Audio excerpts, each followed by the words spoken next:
우리에게 주시는 말씀을 함께 자리에서 일어나셔서 읽겠습니다. 시편 119편 105절의 말씀 보겠습니다. 시편 119편 105절 말씀입니다. 우리 한 절의 말씀을 함께 한 목소리로 읽겠습니다. 주의 말씀은 내 발의 등이요 내 길의 빛이니이다. 우리 한 번만 더 읽겠습니다. 주의 말씀은 내 발의 등이요 내 길의 빛이니이다. 아멘. 아멘. 앉으시겠습니다. 할렐루야. 네, 여러분 사랑하고 축복합니다. 함께 오늘의 교회 공동체 안에 있다는 것이 얼마나 감사한지 모르겠어요. 함께 예배할 수 있고 함께 섬길 수 있음에 또한 감사합니다. 여러분 추위에 감기 조심하시고 주님의 은혜로 늘 강건하시기를 바랍니다. 오늘 말씀은 더 깊은 말씀 묵상을 위하여 라는 제목으로 은혜를 함께 나누기 원합니다. 새해 2021년 두 번째 주일을 맞이했는데요. 새해에는 오늘의 교회 성도님들과 제가 예수님을 중심으로 한 마음, 한 뜻, 또 같은 생각, 같은 행동을 하기를 원합니다. 그래서 교회 표어와 또 비전 이것들을 어떻게 실천해야 되는지에 대한 말씀을 계속 나누고 있습니다. 교회 비전은 예수님의 제자 되어 예수님의 제자 삼자입니다. 그리고 교회의 표어는 하나님의 영광을 위하여 살아가는 교회입니다. 프랜카드 이렇게 만들어 놨는데요. 근데 실천사항으로 주를 위한 예배, 주를 위한 교제, 주를 위한 봉사, 주를 위한 전도가 이렇게 네 가지 실천사항이 있습니다. 제자가 되고 제자를 삼기 위한 비전을 이루기 위해서 2021년은 하나님의 영광을 위해 살아가자라고 하는 표어를 내어놓은 것입니다. 오늘의 교회 성도님들 정말 올 한 해는 하나님의 영광을 위해 살아가는 예수님의 제자가 다 되시기를 바랍니다. 먼저 예수님의 제자가 되기 위해 어떻게 해야 된다고 제가 말씀드렸습니까? 제자가 되기 위해서는 세 가지의 예배를 잘 드려야 된다. 그렇게 말씀을 드렸고요. 그리고 소그룹으로 이루어지는 제자 훈련을 잘 받자. 그렇게 얘기했습니다. 그리고 제자 삼기 위해서는 어떻게 해야 된다고 그랬어요? 가서 복음을 전하고 세례를 주고 또 지킬 때까지 가르쳐야 된다라고 말씀을 드렸습니다. 이 모든 일 가운데 우리는 성령의 은혜가 있어야 될 것이에요. 성령의 은혜를 달라고 기도해야 될 줄로 믿습니다. 여기서 제가 말씀드렸던 세 가지 예배, 공동체 예배, 개인 예배, 삶의 예배, 이 세 가지 예배를 말씀드렸는데요. 특별히 개인 예배자가 되어야 된다는 것을 강조했었죠. 근데 그 개인 예배가 바로 말씀 묵상이라고 그랬습니다. 왜 말씀 묵상입니까? 육신의 몸을 입고 있는 우리가 의식주가 꼭 필요한 것처럼 예수님을 믿어서 거듭난 그리스도인들도 의식주가 필요하다고 그랬잖아요. 말씀을 먹고 말씀의 옷을 입고 말씀 안에 사는 그 영적인 의식주가 필요하다고 했습니다. 따라서 말씀 묵상은 선택의 여지가 없어요. 반드시 해야 되는 필수적인 요소입니다. 그럼 말씀 묵상을 어떻게 합니까? 이 세 단계가 있다고 말씀드렸죠. 멈춤, 머문, 나아감. 각 단계마다 또 두 가지의 실천 사항들을 말씀드렸습니다. 멈춤에서는 준비하기와 기도하기. 시간과 장소와 큐티책과 필기도구 같은 것들 꼭 준비해야 돼요. 우리가 이렇게 주일 예배에 시간을 정하고 장소를 정해서 드리는 것처럼 여러분들이 말씀 묵상을 하기 위해 시간과 장소를 드려야 시작할 수가 있는 거예요. 언젠간 하겠지 그러면 절대 못합니다. 꼭 준비하셔야 되고, 그리고 하나님 말씀을 듣기 위한 기도, 말씀하셔서 듣겠습니다. 이런 기도가 필요하다고 그랬어요. 또 머물미 있었습니다. 머물면 성경 읽기 3번 정도를 정독하시라. 그리고 읽고 나서 발견하기, 하나님을 찾고 내게 주시는 하나님의 기대와 교훈을 발견해라 그랬습니다. 마지막 단계는 나아가기잖아요. 자, 나아감은 또 뭐가 있었습니까? 역시 기도와 살아내기. 그 깨달은 말씀을 내 힘으로는 못 사니까 하나님의 능력으로 살 수 있도록 은혜를 구하고 정말 삶의 현장에서 진짜 실천해 보는 거죠. 구체적으로. 자, 여러분 잘 기억이 안 나시는 분들은 역시 교회 밴드와 유튜브를 이용하시면 다시 한번 또 보시면서 정리해 보시기를 바랍니다. 오늘은요, 이 말씀 묵상을 좀 더 깊이 있게 좀 다뤄보기 원하는데, 정의와, 말씀 묵상의 정의와 유익에 대해서 조금 말씀을 더 나눠보도록 하겠습니다. 그런데요, 그 전에 말씀 묵상의 도구가 되는 그 성경에 대한 여러분의 좀 질문들이 있을 거라고 생각을 해요. 성경에 대해서 좀 알고 싶다. 그런 여러분들의 질문들이 있을 거라고 생각이 드는데, 그 질문들을 한 3가지를 뽑아봤습니다. 그 질문들을 해결하고, 말씀 묵상의 정의와 또 묵상에 대한 유익한 점들을 살펴보도록 하겠습니다. 어떤 질문이 있을까? 이런 질문이 있을 것 같아요. 성경에는 오류가 없는가? 성경 말씀은 오류가 없는 책입니까? 아니면 있습니까? 이런 질문이 있을 거라고 생각이 들어요. 한마디로 말씀드리면 성경에는 오류가 없습니다. 근데 이제 여기에 대해서 이렇게 또 말씀하시는 분들이 계실 거예요. 목사님, 성경에 보면 역사적인 사건과 연대기를 보게 되면 차이가 나는 곳이 많습니다. 마태복음 1장만 본다 하더라도요, 아브라함과 다윗까지가 14대, 다윗부터 바벨론 포로기까지가 14대라고 돼 있잖아요. 바벨론 포로부터 예수님까지 14대라고 돼 있는데, 근데 실제로 열왕기와 역대기 왕들의 이름을 세어보면 14대 이상이에요. 더 많이 나옵니다. 또 여러분, 예수님의 일생을 기록한 마태, 마가, 누가, 요한 4복음서를 보게 되면 똑같은 사건에 대해서 각각 다르게 기술을 한 게 많아요. 왜 그렇습니까? 왜 이렇게 다르게 기술을 합니까? 그런 부분이 우리가 보이게 되는데요. 그러나 여러분, 글자나 문자가 틀렸다고 오류가 있다고 할 수 있는 것은 아니라는 겁니다. 성경은 여러분 원본이 없어요. 원본이 없어요. 하나님께서 원본을 없애버리셨어요. 왜냐하면 그 원본이 남아있을 경우에는 분명히 우상숭배의 여지가 있다라고 생각하셨던 것 같아요. 그래서 성경은 지금 사본만 남아있습니다. 원본을 베껴 썼단 말이죠. 그 사본은 모든 사람이 손으로 쓴 필사본이기 때문에 필연적으로 실수가 따라올 수밖에 없습니다. 성경에 원본이 없고 필사본만 있기 때문에 분명히 실수도 있고 잘못도 있습니다. 지금 우리가 보고 있는 이 성경은요, 성경학자들이 여러 가지의 그 사본들을 쭉 펼쳐놓고 그 중에서 가장 확실하게 하나님의 말씀에 근접했다라고 생각하는 것들만 뽑아가지고 모은 거예요.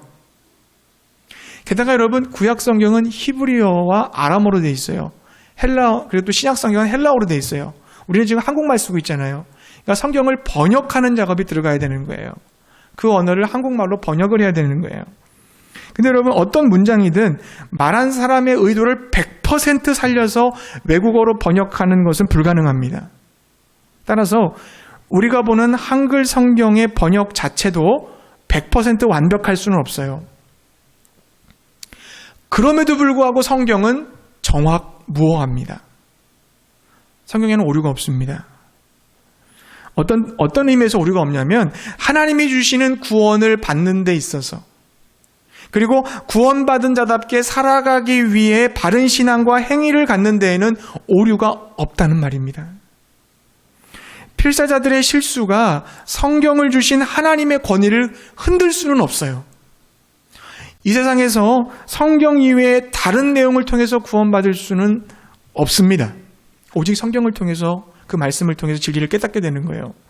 바른 신앙생활을 하는데 성경보다 더 정확무어한 내용은 없습니다. 성경 글자 자체가 정확해야 된다. 성경 글자 한 글자가 곧 하나님이다.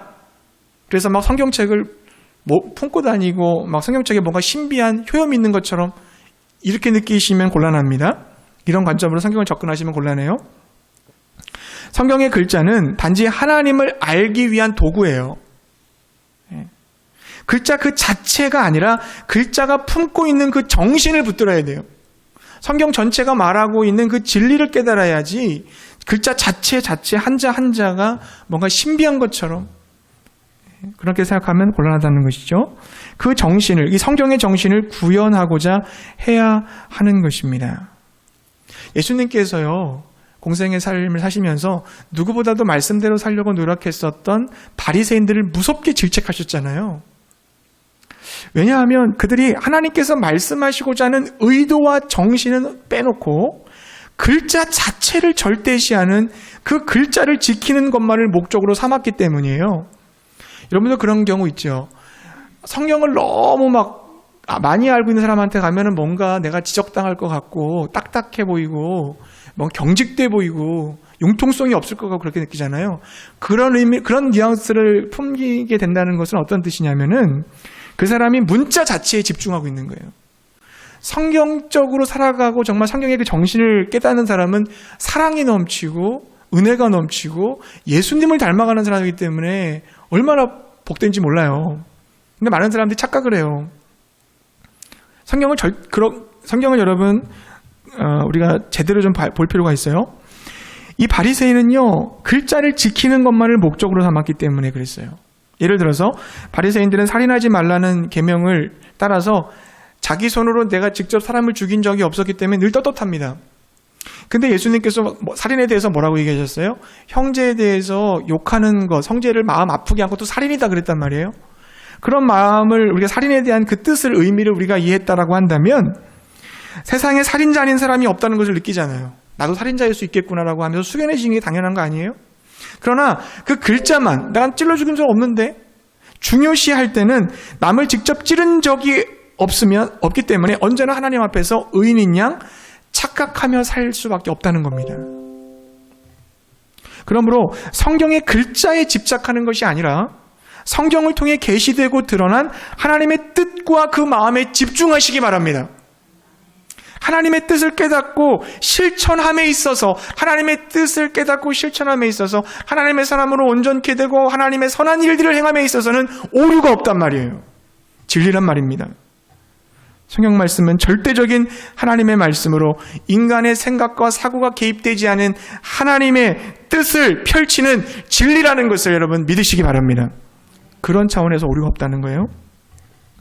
자, 두 번째 질문은 이런 질문이 있을 것 같아요. 그럼 성경은 언제 하나님의 말씀으로 확정되었느냐? 그렇게 사본이 많은데 도대체 우리가 읽고 있는 이 성경으로 확정된 때는 도대체 언제냐? 그런 질문이 있을 것 같아요. 우리가 보는 이 성경이 그 많은 사본들 중에 가장 원본에 가까운 것들로 정리되어 성경으로 불리게 된 시점에 대해서 궁금해하실 것 같아요. 먼저 여러분 구약 성경은요, 얌니아라는 곳에서 주 90년에 유대 랍비들과 학자들에 의해서 현재 구약 성경의 39권이 확정됩니다. 얌니아 공예라고 하는데, 하여튼 그 얌니아라는 그 회의에서 주 90년에 성경 39권이 확정되어졌고요. 또 신약은 주 397년 카르타고에서 지금의 신약 성경 27권이 확정됐어요. 기독교인에게 그래서 신구약 합쳐서 총 66권, 캐논이라고 하는 이 정경이 된 거예요. 정경을 캐논이라고 하잖아요. 자척도라고 하는 이 정경 66권 성경으로 그렇게 받아들여진 때가 있었다는 겁니다. 근데 여러분, 교회들마다 좀 차이가 있는데요. 원래 처음에 교회는 로마 카톨릭 교회 하나밖에 없었어요. 교회 역사를 보면. 그러다가 1054년에 달라지게 된 것이 그리스 정교의 러시아 정교라고 하는 동방 정교회입니다. 쉽게 말해서 그냥 동방교회라고도 얘기하는데요. 동방교회가 분리되어 나오고요. 1517년에 종교개혁으로 우리가 믿고 있는 개신교가 분리해 나와요. 예수 그리스도의 복음 안에는 크게 세 개의 산맥이 있어요. 하나는 천주교, 그리고 하나는 개신교, 하나는 동방교회입니다. 이 세 가지가 다 그리스도의 복음 안에 있는 거예요. 근데 동방교회는 그리스 정교회와 러시아 정교회로 나눠지고요. 그리고 개신교도 장로, 감리, 침례, 성결, 성공회, 루터교 등등으로 나눠지고 있어요.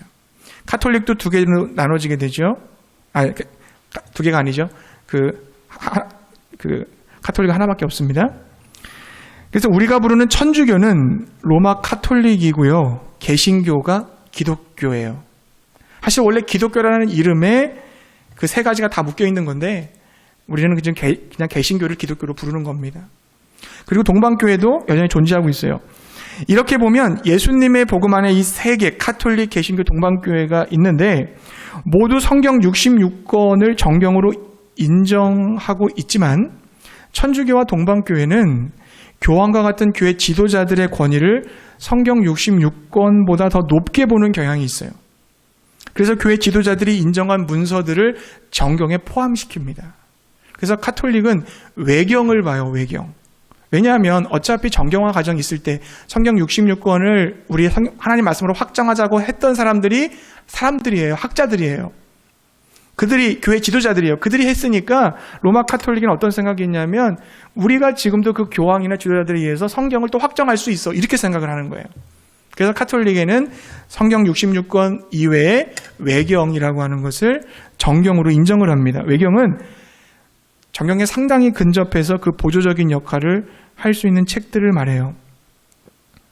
그렇습니다. 근데 우리 개신교는 성경 66권만을 정경으로, 온전한 성경으로 그렇게 받아들이고 있어요. 그런 차이가 있다는 걸 여러분 이해하시면 좋겠습니다. 마지막 세 번째 질문은 이런 거 있을 수 있을 것 같아요. 개역 한글판, 개역 개정판, 그리고 표준세 번역, 공동 번역, 이런 성경, 이런 한글 번역본들을 어떻게 이해해야 됩니까? 여러분 시중에 가시면 그런 거 많이 보시죠. 1906년에 신약 성경만 한글로 번역이 되었고요. 1911년에 구약 성경도 한글로 번역이 되었습니다.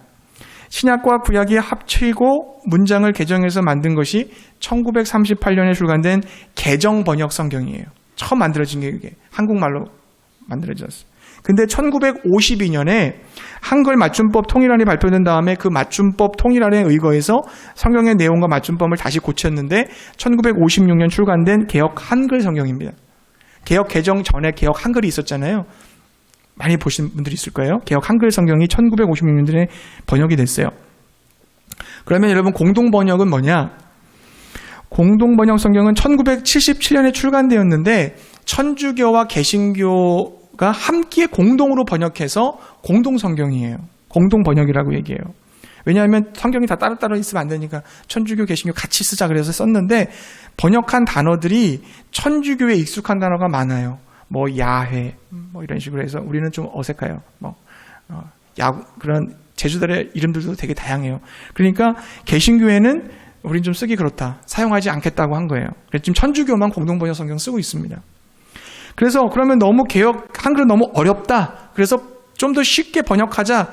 그래서 번역한 게 표준세 번역이에요. 그건 개신교가 번역한 성경입니다. 그 출간된 게 1993년이었어요.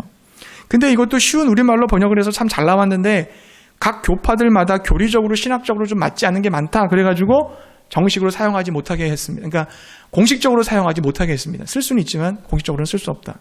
그래서 할 수 없이 1998년 성서공회에서 개역 개정판, 지금 우리가 쓰고 있는 개역 개정판, 이게 나온 거예요.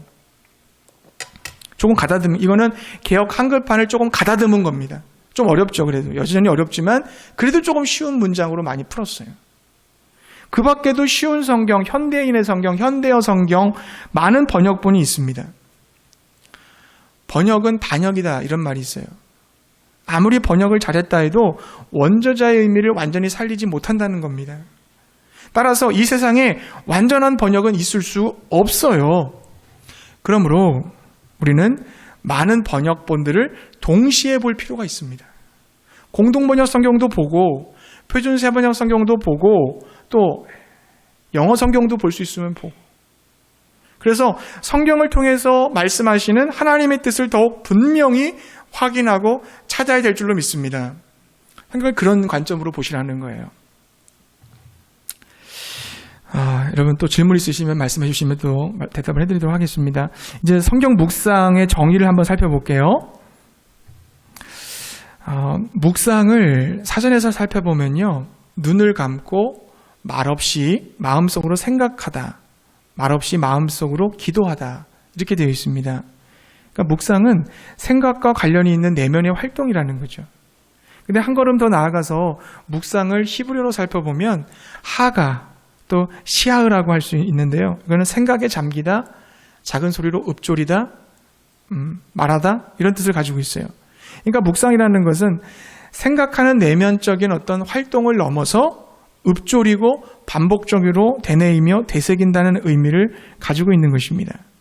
그러므로 말씀 묵상이라는 것은 말씀을 읽고 읽은 말씀을 깊이 생각하고 그 말씀을 내 마음에 두는 것이라고 볼 수 있겠죠.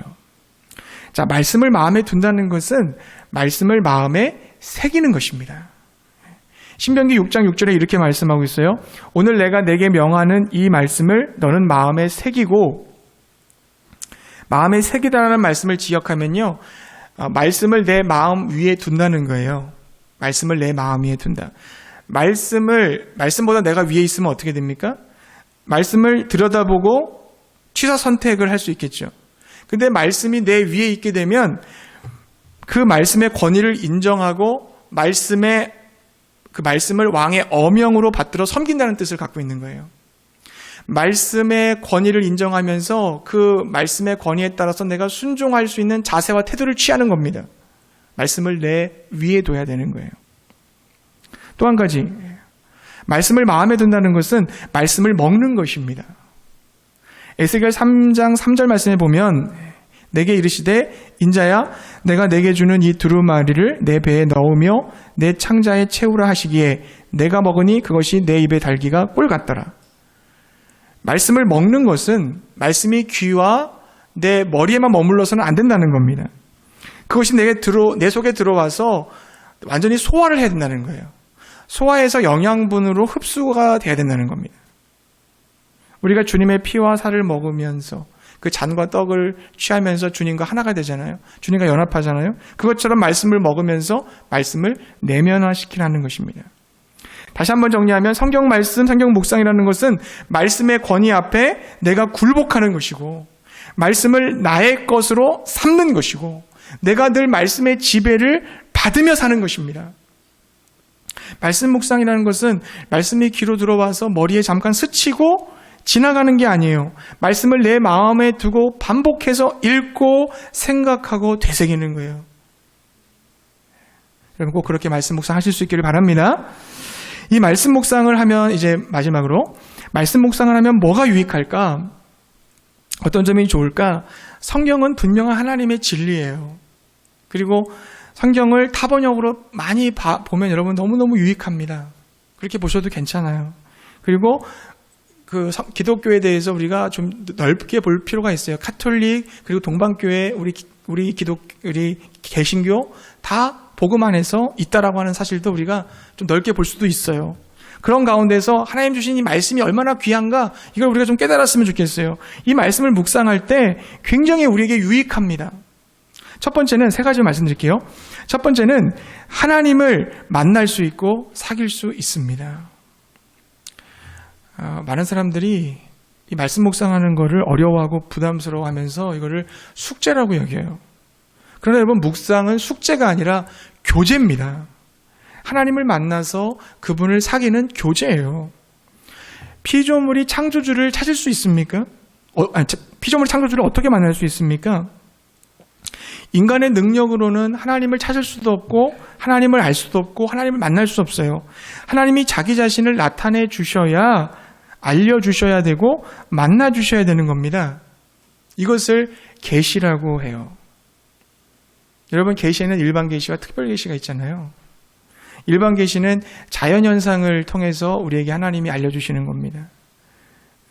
일반 계시를 통해서 하나님의 위력과 능력, 힘과 같은 외적인 것을 알 수 있지만 하나님의 속성이나 하나님의 의도나 그리고 섭리는 우리는 몰라요. 하나님의 뜻과 하나님의 성품과 같은 그런 것은 특별 계시를 통해서만 우리가 알 수 있게 됩니다. 그 특별 계시가 뭐냐? 성경 말씀이라는 거예요. 여러분, 축구 선수 중에 손흥민 선수 여러분 아시죠? 그 손흥민 선수가 막 활약을 하잖아요. TV를 통해서 우리가 그를 보는데 축구 선수로서의 TV 중계를 통해서 그의 위력을 보게 됩니다. 패스를 얼마나 잘하는지, 슛을 얼마나 잘 쏘는지, 그가 얼마나 빠른지를 알 수 있어요. 근데 손흥민 선수의 인격이나 그의 성품이나 그의 속내나 그의 생각이나 TV를 통해서 알 수 있어요? 그거 알려면 그를 취재한 인터뷰나 그가 쓴 글을 읽어봐야 됩니다. 이 사람은 이런 생각을 갖고 살아가는구나. 이 사람은 성품이 이렇구나. 거기서 알 수 있잖아요. 이처럼 하나님을 알고 그분을 만나고 교제하려면 하나님의 말씀을 봐야 됩니다. 하나님은 특별 계시인 성경 말씀을 통해서 자신이 누구인지를 우리에게 드러내셨어요. 유일해요, 여러분. 완성된 특별 계시는. 하나님은 성경 말씀을 통해 우리에게 다가오십니다. 그리고 우리를 만나주십니다. 그렇게 만난 하나님께 나도 반응하는 거죠. 하나님을 거기서 알게 되면 사랑의 하나님, 나를 신실하신 하나님, 인도하시는 그 하나님을 알게 되면 그분에 대한 감사와 찬양과 믿음의 고백, 헌신의 고백이 나오잖아요. 자, 그렇게 서로 마음과 말을 주고받으며 사귐을 갖게 되는 거예요. 그러니까 말씀 묵상을 통해서 그 사귐을 이루어내는, 하나님을 만났고 하나님과 사귀게 되는 겁니다. 어떻게 하나님을 만나시겠어요? 어떻게 하나님과 교제하시겠어요? 가장 완벽하고 가장 주님께서 쉽게 만들어주신 것이 성경 말씀이에요. 엉뚱한 걸 여러분 의지하지 마시고요. 어떤 사람 막 직감이나 어떤 꿈이나 이런 건 환상이나 물론 그건 도움이 되는데 정확한 것은 하나님의 말씀이에요. 말씀을 통해서 여러분 하나님을 만나고 그분과 사귀실 수 있기를 바랍니다. 말씀 묵상을 통해서 그 얼마나 행복하고 기쁘고 은혜가 넘치겠어요? 이 축복을 꼭 받으실 수 있기를 바랍니다. 자, 두 번째는 어떤 유익이 있냐면 영적으로 성장하고 성숙해요. 너무 많이 말씀드렸죠. 말씀 묵상이 아니고 말씀이 아니고서는 영적으로 성숙하고 성장할 길이 없습니다. 베드로전서 2장 2절 말씀을 기억하시죠? 갓난아기와 같이 순전하고 신령한 자들을 사모하라. 이는 너희가 그로 말미암아 구원에 이르도록 자라게 하려 합니다. 갓난아이가 젖을 먹어야 살고 생존하고 자라갈 수 있듯이 우리 그리스도인들도 신령한 젖인 하나님의 말씀을 먹어야 된다고 그랬습니다. 근데 말씀을 먹되 갓난아이, 어린아이 수준에서 먹는 게 아니라 장성한 성인의 수준에서 먹을 수 있어야 돼요. 히브리서 5장 13절, 14절 말씀 이렇게 기록합니다. 이는 젖을 먹는 자마다 어린아이니 의의 말씀을 경험하지 못한 자요. 단단한 음식은 장성한 자의 것이니 그들은 지각을 사용함으로 연단을 받아 선악을 분별하는 자들이니라. 자, 내 지각을 사용해서 말씀을 읽고 뜻을 깨닫고 분별하는 사람은 어떤 사람이에요? 그런 사람이 장성한 사람이다. 성숙한 사람이라는 얘기예요. 자, 성숙한 사람이 말씀 묵상하는 사람이라는 얘기예요. 말씀 묵상하는 사람이 성숙한 사람이라는 얘기입니다. 그렇게 말씀을 먹을 수 있어야 된다는 거예요. 자, 그렇게 말씀 묵상을 하다 보면 말씀이 우리 존재를 뚫고 들어와서 우리의 모난 부분을 깎아내고 부족한 부분을 메워주시고 그렇게 하면서 하나님의 형상을 닮은 온전한 사람으로 자라가게 만든다는 겁니다. 우리의 속사람의 존재를 변화시킬 뿐만 아니라 모든 선한 일을 하기에 합당한 하나님의 사람으로 준비시켜주는 줄로 믿습니다. 사랑하는 성도님들, 말씀 묵상을 통해서 영적으로 성장하고 성숙하고 하나님의 선한 일들을 감당하게 될 수 있기를 바랍니다.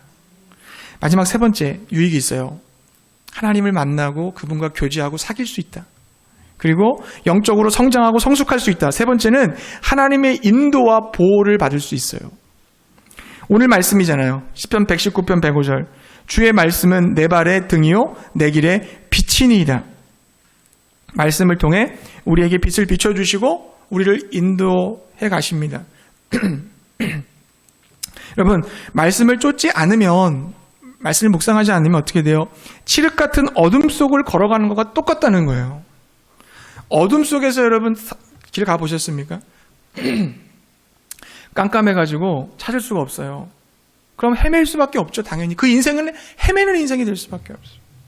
인생을 낭비하게 되는 겁니다. 내가 내 인생을 낭비하지 않고 바르게 주님께서 나에게 허락하신 그 길을 걸어가기 위해서는 등불인 하나님의 말씀, 등불인 말씀의 인도를 받아야 될 줄로 믿습니다. 근데 여러분, 어떤 분들은 말씀의 인도를 말씀으로 받으라 그러면, 말씀으로 인도를 받으라 이렇게 얘기를 하면 이 말씀으로 미래를 알아내려고 하는 분들이 있어요. 예를 들어서 뭐 복권도 얘기하시고, 어떤 아파트 어디 사야 됩니까? 또 이제 학생들은 진로에 대한 문제들도 얘기할 수 있겠지만, 미지의 앞날에 대한 궁금증을 해소하려고 그래요. 근데 여러분, 하나님께서는요, 우리가 처한 상황에서 구체적으로 인도하기도 하세요. 너 어디로 가라, 이렇게 해라, 이걸 준비해라, 이렇게 할 수도 있는데, 그러나 매번 우리의 삶의 선택에 대한 답을 주진 않습니다. 여러분, 그렇게 하진 않으시죠? 막 들리는 소리다가 이렇게 해, 저렇게 이렇게 하진 않으시잖아요, 하나님이. 때로는 우리가 선택하기를 바라세요. 너희가 선택하기로 선택권을 우리에게 주시기도 하시고 우리가 몰라도 될 것들은 다 알려주지 않으십니다. 오히려 하나님은 말씀을 통해서 어떻게 하시냐면 우리의 세계관과 우리의 가치관을 바꿔주세요. 하나님은 그렇게 일하세요. 왜 그렇게 하실까요? 미래를 아는 것보다 더 중요한 게 뭐냐면 하나님이 그 미래 속에 동행하시는 거예요. 내가 너와 그 길을 같이 간다. 그게 미래를 알아서 미래를 알면 어떻게 될까요, 여러분? 교만해지고 오히려 그 미래를 성취하기가 아마 더딜 수 있어요. 하나님은 그런 방법을 쓰지 않으세요. 오히려 어떻게 하시냐면 그 불안하지만 내가 너와 함께 간다. 함께 가기 위해서 네 생각과 가치관을 바꿔야 돼. 그렇게 말씀하신단 말이죠. 동행하려고 하면 같은 마음, 같은 발걸음으로 보조를 맞춰서 가야 되잖아요. 난 이렇게 가고 싶은데 하나님이 이렇게 가시면 동행이 안 되는 거잖아요. 하나님이 야 우리 같이 이 길로 가자. 근데 네 생각과 네 행동을 바꿔야 돼. 그래서 말씀을 통해서 그걸 바꿔주신다고요. 묵상하다 보면. 그게 인도함을 받는 거예요. 말씀 묵상을 통해 내 생각을 내려놓고 하나님의 생각을 붙들게 됩니다. 그러고 나면 주님이 나와 동행해 주시는 거예요. 드러나지 않은 하나님의 뜻을 찾기 위해 여러분 집중할 필요 없어요. 보여주시고 들려주시고 확신을 주시면 가면 좋겠지만 그렇지 않다 할 때는요. 이미 성경에 드러난 하나님 말씀이 있어요. 이미 명확하게 말씀하신 하나님의 뜻이 있어요. 그거를 선택하세요. 지금 나의 삶의 그 자리에서. 그리고 그렇게 하면 주님과 동행해 나가시는 겁니다.